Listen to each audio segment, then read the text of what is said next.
സഹൃദയരെ, തണൽ തിയേറ്റേഴ്സ് അവതരിപ്പിക്കുന്ന രണ്ടാമത്തെ നാടകം നാറ്റം.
നശിച്ചൊരു നാറ്റം.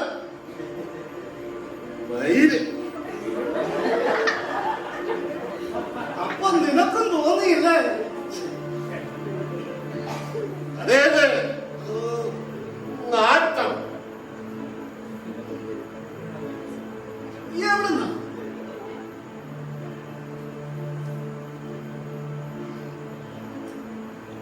എന്തോ ചീഞ്ഞു നടന്നു. എവിടുന്ന്? കാറ്റേത് ഭാഗത്തു നിന്നാ? ഇടത്തു നിന്നോ അതോ വലത്തു നിന്നോ?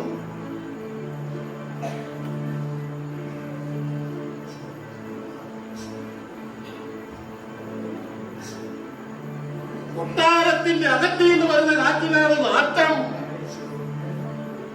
അപ്പൊ ഇടത്തു നിന്ന് തന്നെ എനിക്കും തോന്നി. പക്ഷെ പറയാനല്ലേ പേടിച്ചിട്ടാ. അതെന്തിന്? കൊട്ടാരം തന്നെ ചീഞ്ഞു നാറുകയല്ലേ?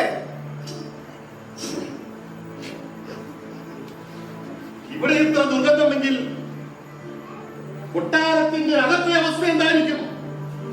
മൂക്ക് ചത്തത് തന്നെ. എന്നിട്ട് രാജാവല്ലേ ഇത്രയും നാളും നമ്മളോടൊന്നും പറയാതിരുന്നത്? ഇന്നലെ ഉണ്ടായിരുന്നോ? ഞാനോ? അല്ല, നാറ്റം. കുറച്ചു പേരായി ഞാനിത് സഹിക്കുന്നു. ഇന്നാണെങ്കിൽ ഇവിടെ ഇന്ന് ശാസ്ത്രം പോലും എടുക്കാൻ പറ്റാത്ത അവസ്ഥയായി. ഞാനൊന്ന് അകത്ത് പോയി നോക്കിയാലോ? വെറുതെ കിടക്കുന്നത് ആപത്തല്ലേ? അല്ല, വല്ല എലിയും ചത്ത് കിടപ്പുണ്ടെങ്കിൽ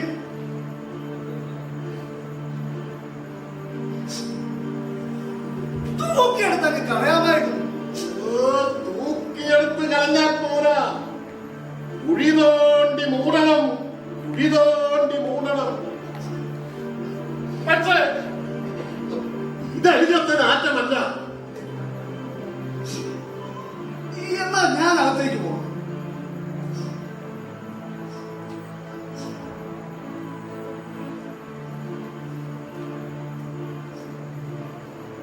ചെല്ല്, ചെന്ന് ഏറിക്കൊടുക്ക്.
കൊട്ടാരത്തിനകത്ത് എന്താണ് തിരിയുന്നത്? വല്ലതും കാണാനായോ? ഒരെലി ഇരിക്കാൻ ചെന്നപ്പോ ഓടി ഒളിച്ചോ? ചത്ത എലിയാ. ഛേ, കൊട്ടാരത്തിനകത്ത് എലിച്ചാണ് അസംബന്ധം. പക്ഷെ നാറുന്നുണ്ടല്ലോ. എന്ത്? എന്തോ ഒന്ന് ഞാന് എലിയാണെന്ന് കരുതി വന്നതാണ്. അപ്പം എലിയാണെന്നൊരു ഊഹം മാത്രമേ നിനക്കുള്ളൂ അല്ലേ? അതെ, എന്നാൽ അത് എലിയല്ല.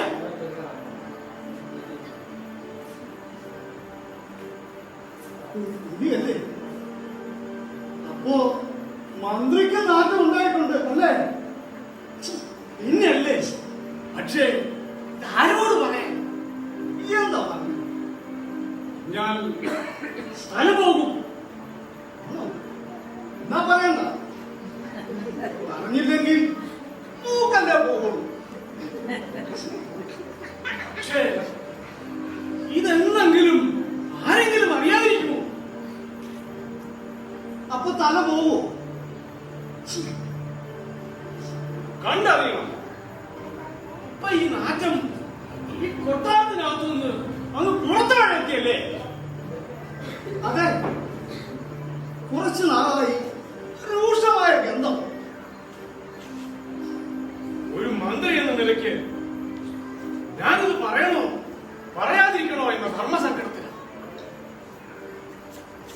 അപ്പൊ തല പോണ കാര്യം ഇങ്ങനെ ഈ തല ഇവിടെ ഉണ്ടായിട്ടുണ്ട്. അതിന്റെ പാട്ടിന് കൊണ്ട് എന്നാലും തലയല്ലേ, ഉടലല്ലല്ലോ. നീ ഇത് വേറെ ആരോടും പറയരുത്. ആ തല പോണ പ്രശ്നമില്ലല്ലോ. അപ്പൊ രഹസ്യമായല്ലേ? അതെ,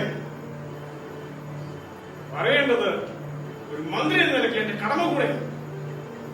എന്നാ പറയാ. പിന്നെ ഈ നാറ്റം ഉം? നാറ്റം ഇത് രാജാവിന്റെ വായുനാറ്റമാ. അയ്യോ.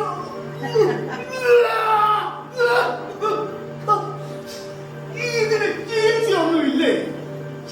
ഇഞ്ചി ഇടിച്ച് പിടിച്ച് ഉപ്പ് കൊണ്ട് ചവച്ചാ മതി. മലപ്പുറത്തിലല്ല, വായുനാറ്റത്തിന്.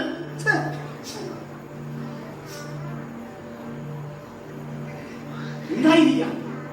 പക്ഷേ രാജാവിനോട് തന്നെ പറയും.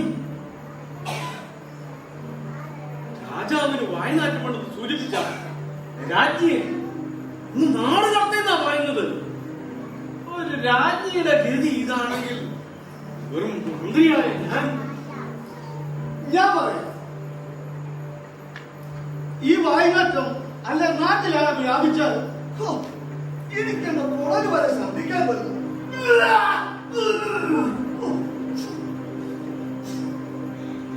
എന്നാൽ നാളെ ആവട്ടെ. ഇപ്പോൾ രാജാവ് നല്ല ഉറക്കത്തില്ല. എന്റെ അമ്മോ, ഉറങ്ങുമ്പോ എത്ര നാട്ടമാണെങ്കിൽ ഉണർന്നാലത്തെ അവസ്ഥ എന്തായിരിക്കും?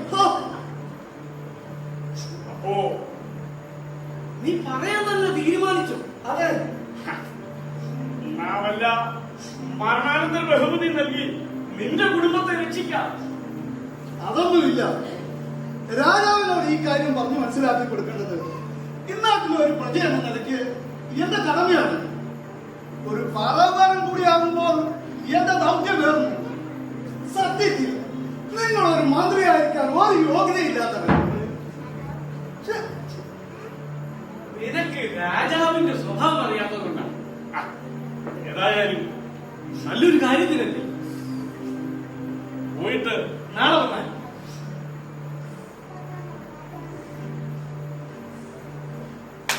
പിന്നെ എനിക്ക് പറഞ്ഞാൽ ഒന്ന് വന്നാൽ മതി.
എന്താ നിനക്കും തോന്നിയോ ശനിദശ?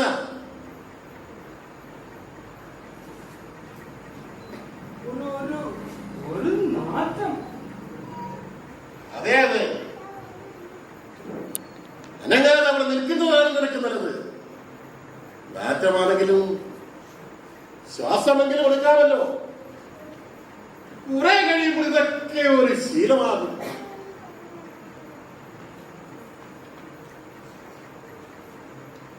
എന്താണ് ഈ നാട്ടം?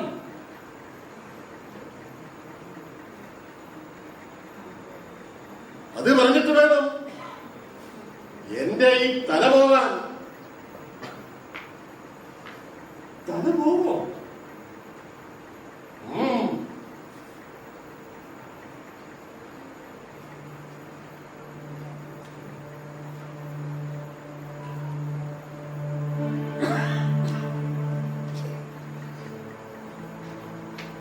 അല്ല, എലി ചത്ത നാട്ടമായിരിക്കും.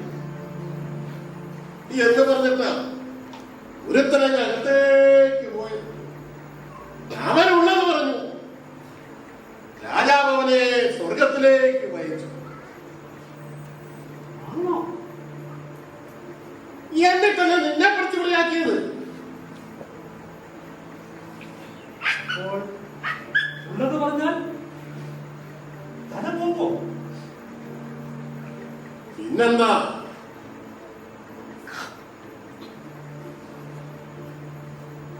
എന്താണെന്ന് അറിഞ്ഞാൽ ഇല്ലാത്ത പറയാമായിരുന്നു. രാജാവ് ചിലപ്പം ചോദിച്ചാലോ? മിണ്ടാതെ അവിടെ അങ്ങ് നിന്നാൽ മതി. അപ്പോൾ രാജാവൊന്നും ചോദിക്കില്ല. എനിക്കാണെങ്കിൽ നോക്കാനും വരും.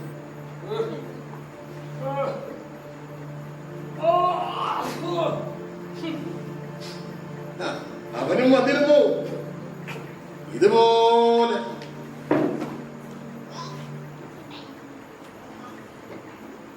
നിങ്ങൾക്ക് എന്റെ കാരണമാണെങ്കിൽ പറഞ്ഞു തരൂ. എങ്ങനെ?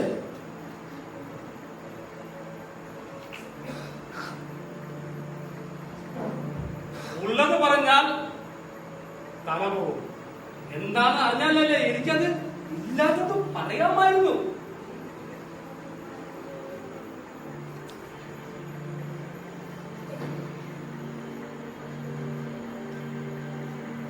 നിങ്ങൾക്ക് ഇതിന്റെ കാരണമാണെങ്കിൽ ഒന്ന് പറഞ്ഞു തരൂ.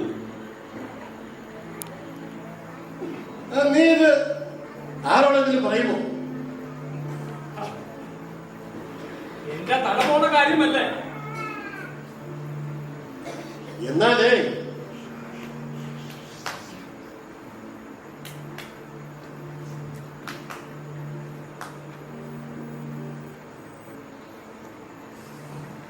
ഇത് രാജാവിന്റെ തന്നെ. എന്ന് വെച്ചാൽ രാജാവ് ചത്തോ? അതൊന്നും എനിക്കറിയില്ല. പക്ഷെ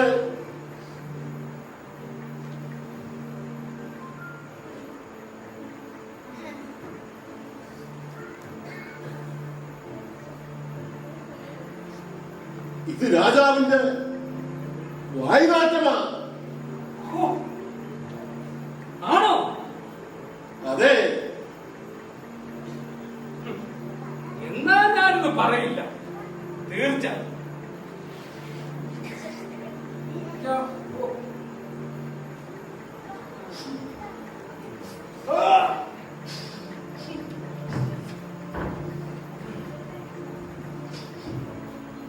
ഇയാളെ രാജാവ് വിളിക്കുന്നു. എന്നെയാണോ? അല്ല, ഇയാളെ. അതെ,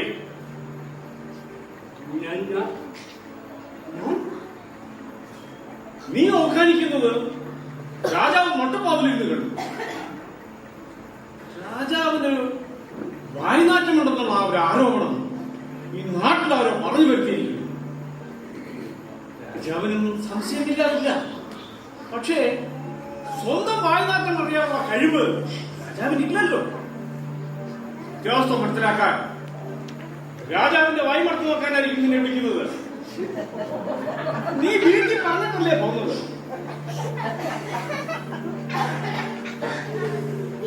എനിക്ക് പേടിപ്പില്ല. ഇല്ലാതെ പറയൂ.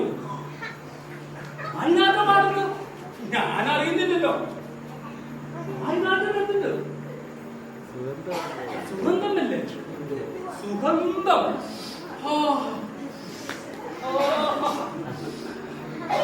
ഇതിനെ ആരെങ്കിലും വായ്നാട്ടം എന്ന് പറയുമോ? പിന്നെ നീ മുഖിച്ചത് അതോ? ഞാൻ എന്റെ ഭാര്യ ഓക്കാനിച്ചത് സുഹൃത്തെന്ന് പറയാതെ എന്താ സുഹൃത്തെ? അവർക്കാണെങ്കിൽ 3 മാസമാ. തുളിയും വാങ്ങാനും കിട്ടാത്ത കാലമല്ലേ? അതെന്താണ് നിന്റെ ഭാര്യയ്ക്ക് 3 12 മാസമാണ്. നാക്കൊന്ന് പണി മുടക്കിയതാ. ശരി ശരി, നമ്മൾ തമ്മിൽ സംസാരിക്കുന്നത് രാജാവ് ദൂരെ നോക്കി നിൽക്കുന്നുണ്ടാവും. ഇനി വൈകിയ കുറ്റത്തിനാവും നിന്റെ വര പോകുന്നത്. വേഗം വരൂ.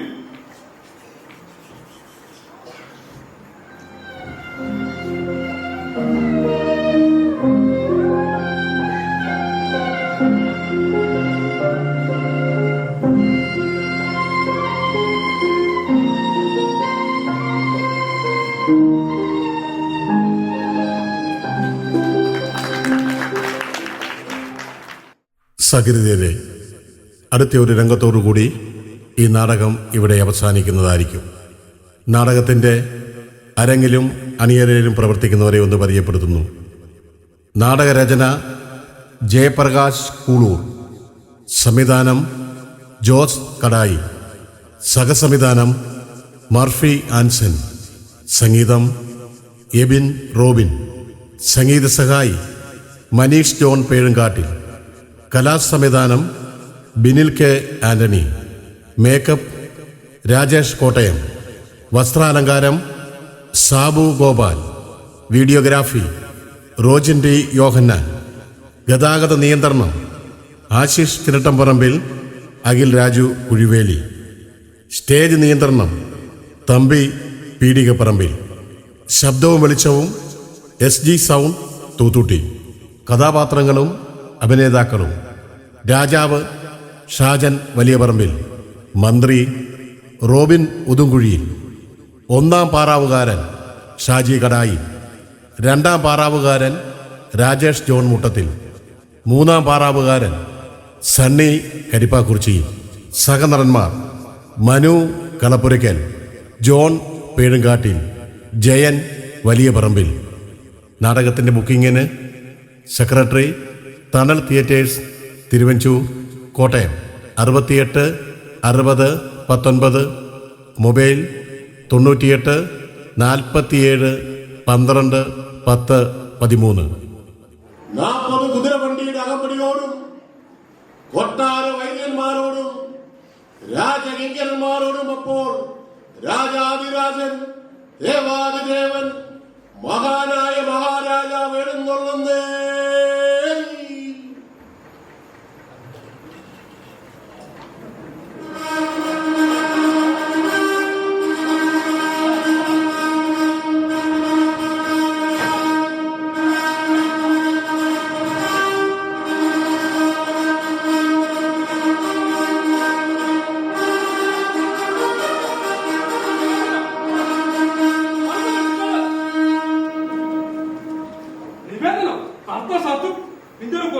നിബന്ധന കുന്തോ കുറച്ചുകൂടെ കടന്നു പോകാം.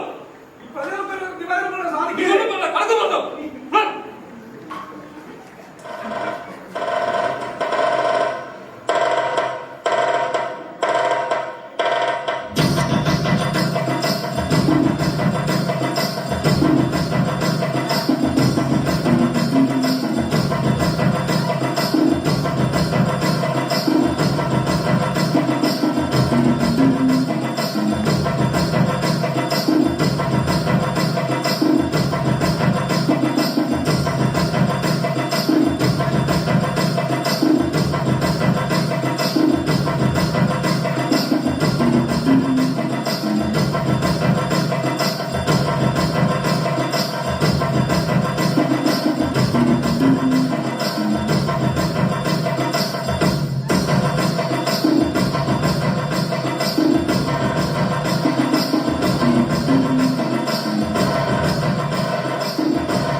എങ്ങനെയുണ്ട് മന്ത്രി രാജ്യത്തിന്റെ സമാധാനം? ഉണർത്തിക്കാനുള്ള മനോധൈര്യമില്ല. ഉണർത്തിക്കാതിരിക്കാനുള്ള മനസ്സിന് വലിപ്പവുമില്ല. അടച്ചുകെട്ടില്ലാത്ത കാര്യങ്ങൾ പറയുക മന്ത്രി. കാര്യം മഹാരാജാവിന് അറിവുള്ളതല്ലേ. ഈ ജനങ്ങളാകെ അസ്വസ്ഥയാണ്.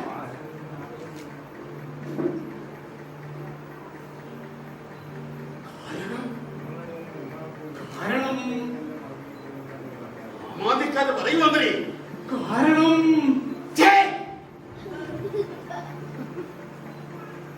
പറയൂ.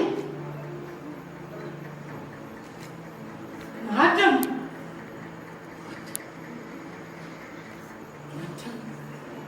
എന്ത് നാറ്റം? വായനാറ്റം. ആരുടെ? മഹാരാജാവിന്റെ.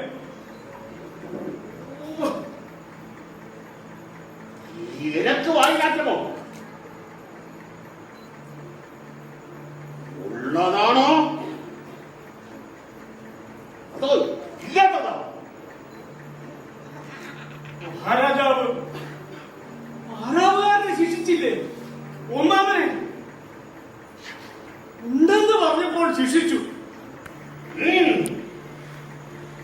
എന്റെ മുഖത്ത് നോക്കി എനക്ക് വായിനാറ്റം ഉണ്ടെന്ന് പറയാൻ എങ്ങനെ ധൈര്യം വന്നു? ഞാൻ മഹാരാജാവായി വാഴുമ്പോൾ അങ്ങനെ ഒരുത്തൻ ജീവിച്ചിരുന്നുകൂടാ. ഇല്ലെന്ന് പറഞ്ഞ പിന്നെ തല കൊയ്തില്ലേ?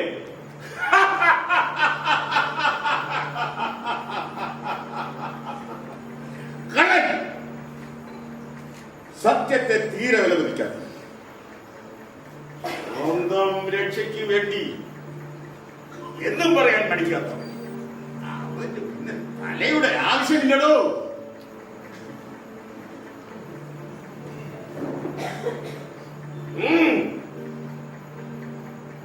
ഇപ്പൊ മന്ത്രി പറയൂ, എനക്ക് വായിനാറ്റമുണ്ടോന്ന്? ഞാൻ പറയൂ. ഞാൻ എന്റെ തല കൊയ്തോളൂ.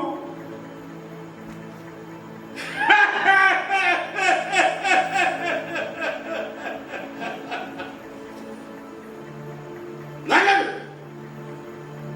വളരെ നല്ലത്. ഇന്നപ്പോലെ എനക്ക് തല കാഴ്ചവെക്കുന്ന മന്ത്രിമാരെയാണ് ആവശ്യം. ഇവിടുക്കനാണ് നിന്നെ എനക്ക് ആവശ്യമാണ്. ഇന്നു മുതൽ നിന്നെ ഞാൻ മഹാമന്ത്രിയുടെ സ്ഥാനം നൽകുന്നതായി പ്രഖ്യാപിച്ചുകൊള്ളുന്നു. ഞാനൊരു മരമണ്ഡന, ഒരു മഹാമന്ത്രിയാകാൻ എനിക്ക് ഒരു യോഗ്യതയില്ല. ഒരു മരമണ്ണനെയാണ് എനിക്ക് മന്ത്രിയായി ആവശ്യം.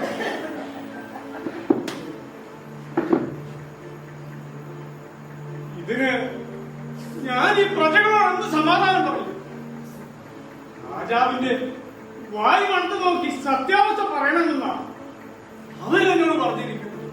ഇല്ലെങ്കിൽ അവൻ എന്നെ പിച്ച് ചെയ്യുന്നു. വഴി അറിയില്ലല്ലേ? ഇല്ല മഹാപ്രഭു.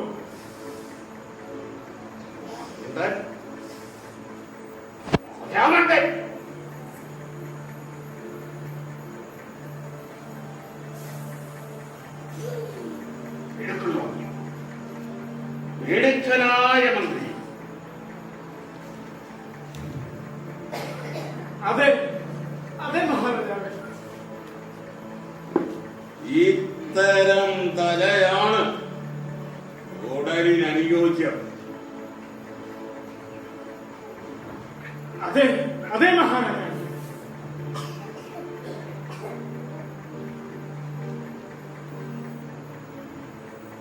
നീ എന്റെ വായി മണക്കുന്നു. പക്ഷേ നിനക്ക് ശക്തമായ ജലദോഷവും മൂക്കടപ്പും ഉള്ളതിനാൽ വായുനാറ്റം അറിയാൻ പറ്റിയില്ലെന്ന് ജനത്തോട് പറയണം. പൊതുജനമല്ലേ, അവർ അത് വിശ്വസിച്ചുകൊള്ളു. അവരുടെ അസ്വസ്ഥത അതോടെ അവസാനിക്കും. പിന്നെ ഈ നാറ്റക്കേസ് കുറച്ചു കാലം കഴിയുമ്പോ അവരങ്ങ് മറക്കും. അപ്പം നമുക്കാലോചിക്കാം. എനക്ക് മിടുക്കനായ ഒരു മന്ത്രിയെ കിട്ടിയല്ലോ. മഹാരാജാവ് നീടാൻ വാഴട്ടെ. മഹാരാജാവ് നീടാൻ വാഴട്ടെ.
ജനാധിപത്യം കശാപ്പ് ചെയ്യുന്ന ഈ നാട്ടിൽ ഭരണകർത്താക്കൾ തന്നെ അഴിമതിയും അസമത്വവും അരാജകത്വവും സൃഷ്ടിക്കുമ്പോൾ മഹാനായ ഡോക്ടർ BR അംബേദ്കറിൻ്റെ വാക്കുകൾ ശ്രദ്ധേയമാവുന്നു.